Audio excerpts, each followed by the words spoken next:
I'm Racers Marshal Pruett. We are here at Rennsport Reunion 7. What is that? Porsche's dedication, its love letter to all of its fans. Its most amazing race cars, entrants, drivers, new cars, road cars. This is a grand gesture that they do about every 3 years. Missed one because of COVID. 2018 was the last. Here at WeatherTech Raceway Laguna Seca, I want to show you this amazing thing. You do need to be here. Rennsport Reunion 7, I've never seen anything done this big, this amazing. Just take a look at everything they have built here, just in the little midway. You realize all the folks you're looking at here, if we wander over this Icons of Porsche building, this is actually the merchandise building. Folks are lining up before 7 a.m. this morning. When I came in, this line is forming, wraps all the way around the paddock. Legitimately hundreds upon hundreds of people waiting to get their everything is hashtag RR7 this weekend. Hundreds upon hundreds of people waiting to get merchandise, just to buy a hat, a t-shirt. The wait time to get in, no joke, 2 hours. 2 hours just to get inside to buy something that says you were here in Monterey for the 7th edition of Rennsport Reunion. So, as I am prone to do, I was having hallucinations thinking, am I being followed by Optimus Prime and Optimus Primal? And then I realized, no, there really and truly are. Life-size Transformers here at Rennsport Reunion 7. Is this not the most amazing thing? Come on! We have, from the latest movie, of which Porsche was a central figure here, beautiful car in that movie, but look at this. We have Optimus Prime and Optimus Primal. I can't even tell you how amazing it is. All the different things that they're doing just for our amusement, and also a little bit of movie linkage as well. And if you look over here, it continues with tractor races. Yes, if you didn't know, Porsche makes tractors. And granted, these are very old, but this isn't just a display of tractors for fun. There will be a tractor race here, and there are some very serious folks who've been tuning up, hot rodding, and modding their Porsche tractors, and these are delightful. Again, if this was purely race cars and nothing more, purely street cars and nothing more, I'd think there'd be a lot left to be desired. But for this, along with Transformers that are life-size, this to me is just another beautiful element of Porsche's history. And of course, because Porsche is all about competition, they turn this into something fun. We here have Kevin Jeanette, one of the great Porsche entrants and chief mechanics, winner of every possible IMSA race. What does he do? Of course, we get a Kevin Jeanette Pink Pig plus Lowenbrow hybrid here that he does for his particular tractor. This is just the absolute best thing possible. Another awesome thing that they're doing here at Rennsport Reunion 7, this wall yesterday morning was completely blank, just the silhouettes of all the various Porsche marks, and they're handing out paint pens. And if folks had a pen in their pocket, come here, come up with their own design, all these amazing models throughout the years. I love the fact too that since most of them are colored in, folks have been adding some accents of their own. This one, I'm sure by the end of the day will have some color added, so it's not just each individual thought that folks have, it's others coming along and adding some of their own touches, signing, adding whatever it might be. Just a beautiful little way to personalize and give folks a nice way to leave their mark on Rennsport Reunion 7. The Tag Heuer Heritage Display, this is my world, this is my love. Some of the most incredible Porsche race cars ever made are under this tent. Yet again, please come here, enjoy the video, but you need to be here to see these cars. Let's go for a tour of this Heritage Display, everything that is making hashtag RR7 absolutely unforgettable. Start here with the icon of icons, Porsche 917 in Gulf colors, chassis 15. Think about everything this vehicle did at Le Mans, the movie Le Mans with Steve McQueen, just pure fame. Think about all the success it had, especially into the early 70s where this was dominant. Of course, you have on the wall here to the left, Steve McQueen photos, the car, I believe, one of his watches. I mean, unfortunately, that's not a parting gift we can take home. I know that I certainly would if I could. But you look at everything they have on offer, and it's just meant to show you the innovation, the love, the creativity here with Porsche. This 917, it's air-cooled brilliance, flat 12 motor. What is this vehicle worth? I mean, we're in the 20, 30 plus $1 million range, and there are 3 or 4 of these here at least. But if we whip around behind us, look at this. Gemund, of course. 356, really where Porsche's racing heritage got its start. Then you just understand that from its origins with its production cars, GT base, but thinking about aerodynamics, which is a central piece of everything that Porsche does. The wheel fairings and such, which are amazing, but of course, got to make sure the bonnet stays down, so we have leather straps. Again, how do you not love leather straps? But everything about this car, so gorgeous. You realize that the small German company, even with smaller resources compared to some of its rivals, just thinking about all the details, so beautifully shaped. Right next to it here, chassis 018 Porsche 910 yet again. When I think of Porsche and racing, I think of low-slung prototypes. I think of GT cars, but this thing yet again, I can't tell you how much it would go for at auction, but it would be something I certainly can't afford. 911 in all iterations, this 911S, 1968, ran at Daytona and at Riverside. Obviously, there's a lot of 911 iterations, whether it's road racing here. Vasek Polak, of course, absolutely famous entrant. But then, hey, rallying, of course, is a huge part of Porsche's heritage. This as well, 911S, this is the utility of the 911, knowing that it's been used for so many things. 908 as well, these Gulf colors, just, they're a celebration of Porsche so much. Not as if they haven't been on other cars throughout the years, but you're probably like me, if you think of Gulf, probably think of the colors on a Porsche of some sort. This 90803 chassis, 1971, glory upon glory from that V8 or flat 8 motor, I should say. The Almaris brothers from France got into prototypes as well with 962, getting my numbers mixed up, y'all. More rallying heritage. There really does need to be just a pure Porsche rally exhibition because there's so much history there. It's such a fun car here. The Brumos colors, famous Brumos colors from Jacksonville, Florida. Not a Porsche 934, not a Porsche 935. It's a 934.5. Peter Gregg, Jim Busby. This from the pre-prototype days in IMSA, where GT cars from all manufacturers went to war. BMW, of course, General Motors with their Monzas. So many amazing cars that just battled hard. Next to this on the other side, oh my goodness, I actually see my GoPro mount on the top I need to take off here. Our friend Charlie Nierberg happens to own this. Porsche 936, 1980, 24 hours of Le Mans. Just think about this. Beautiful, not just colors, but look at the shape. If you look at this from the side, it's unbelievable. Look at all of the competing curves, everything working in harmony. So absolutely beautiful. That overhead air scoop too. Another thing that I love about this car is just the sheer length. If you look at the two NACA ducts, these black inlets, the back of the car, those actually feed the turbochargers, twin turbocharged flat 6.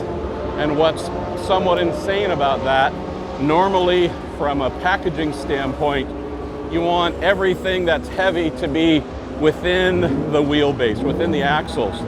The turbochargers and all that ducting sit about 2 feet behind the back of the car. You would think that would add some extra weight, some leverage on the back of the car that might make the front of it light, but no, this car balanced beautifully, driven by Reinhold Jost and the legend Jackie Ickx. And not everything has to be some super famous and iconic Porsche. 924, absolutely love some of these little footnotes in Porsche history. This competing at Le Mans, 1980. The shape, right? I mean, here's another thing too. It's a grace note to the era, but the BBS wheel fans. These happening to be aluminum, hand fashioned, right? You can see all of the vanes riveted in here, beautiful stamping into them, right? All hand formed. This meant to draw in air and help cool the brakes. It did help somewhat. I can just say from a aesthetic standpoint, they might look better than they actually perform. Here's a great car with a great man, Bob Akin, one of the legends of IMSA. Sad that we haven't had Bob with us for a long time, but how cool is this?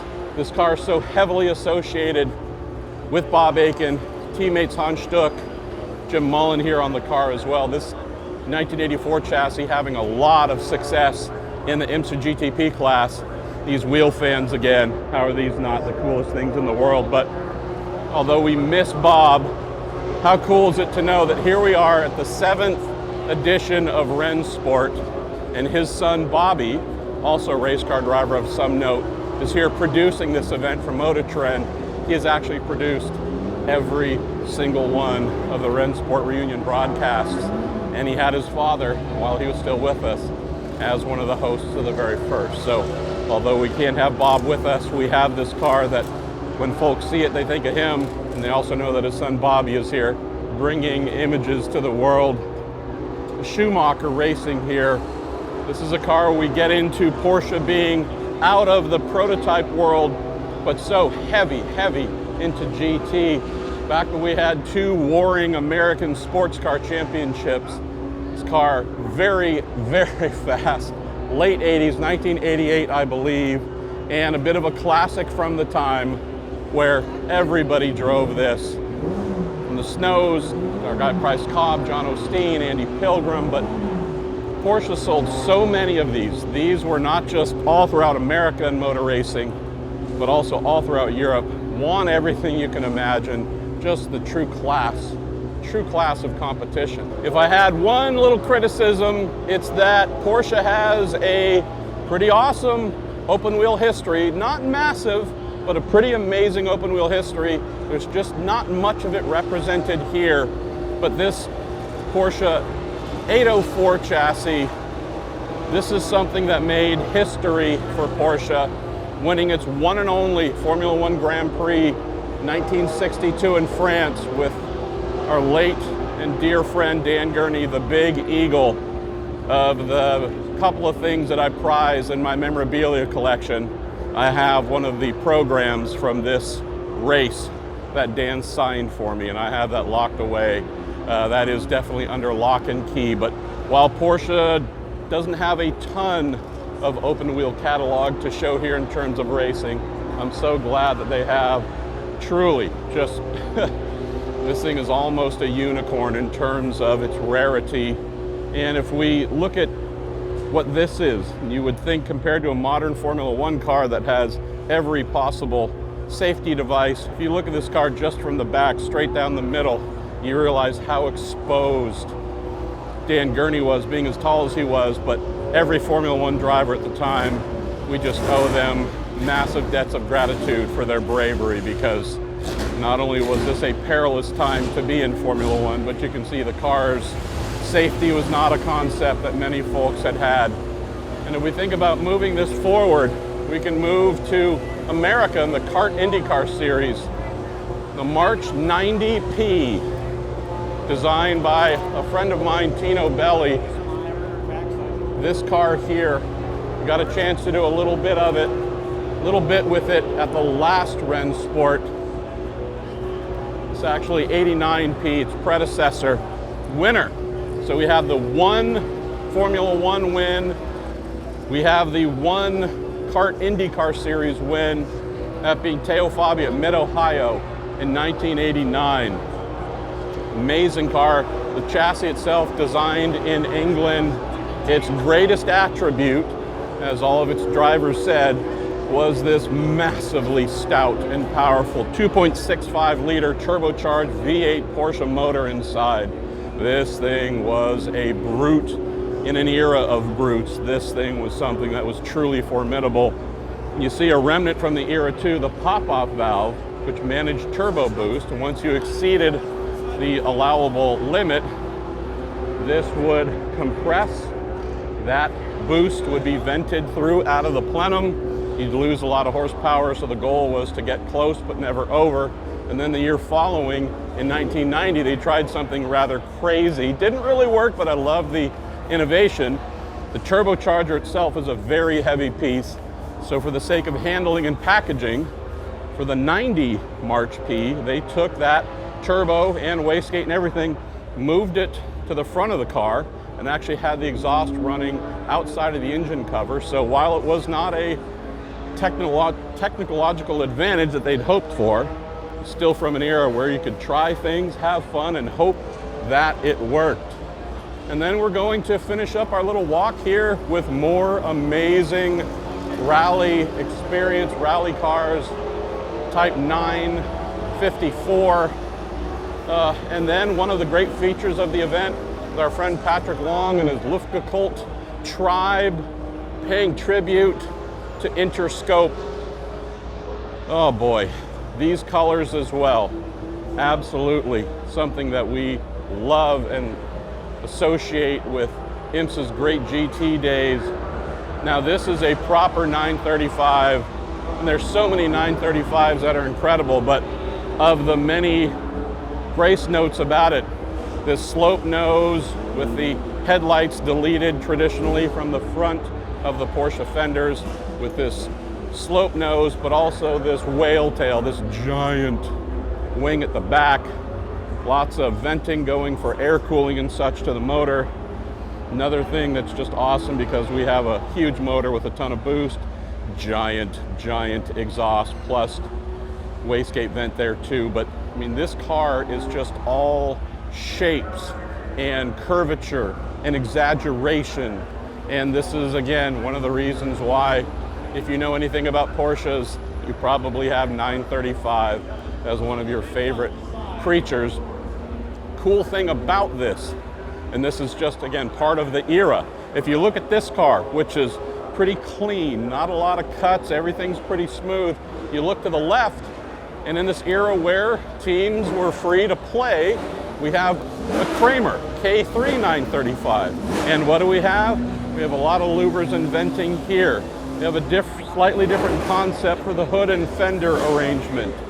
If you look here, which again, cool, right? Look at the little fin and how we're extracting air from behind the front wheel. And if you turn around and look at the Interscope Porsche, again, their choice, no particular fin. They've done a different approach to venting behind the front tires to extract that high pressure air that would slow it down. And similar thing here. Look at how we have this fin that's ducting air not only into the back, but also look at what they've done with the rear wing treatment, right? Fairly narrow, but also up on stanchions here. And you compare that to the Interscope Porsche, right? Just these little variances where in this era, late 70s, even to the early 80s, if you had a different idea, rules would allow you to play. I just love this car. Very famous for its success as well at Le Mans. Here, just more hero worshiping, Porsche 934. So think about how radical these cars are that you just took a look at. 935, one number difference, stepping back just a tiny bit in history to 1976. And we have a more traditional shape, big, powerful motor in the back. But again, fender-wise, you see the proper headlights up, proper fenders here. Don't have the exaggerated bodywork that extends farther forward or anything crazy at the rear in terms of a wing, but This being a car driven by one of my all-time heroes, Al Holbert, Holbert Racing. This is just pure beauty. Also in terms of livery, you look at this car from the front and just see how beautiful it is. There's a hallmark of Al Holbert, everything precise and clean, and those colors, the Bosch colors, oh my goodness. If I could take a car home, that might just be the one that I'd take home. Denny Holm.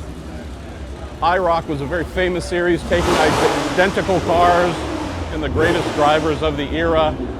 That was all mostly an American iron, but this did indeed start out with Porsches, and these things go for trillions upon trillions of dollars, this being the great drivers from down under, the late Denny Holm. And when we get to the misfit toys, like I said, not everything's a big famous car. A 914-6, six-cylinder in the back.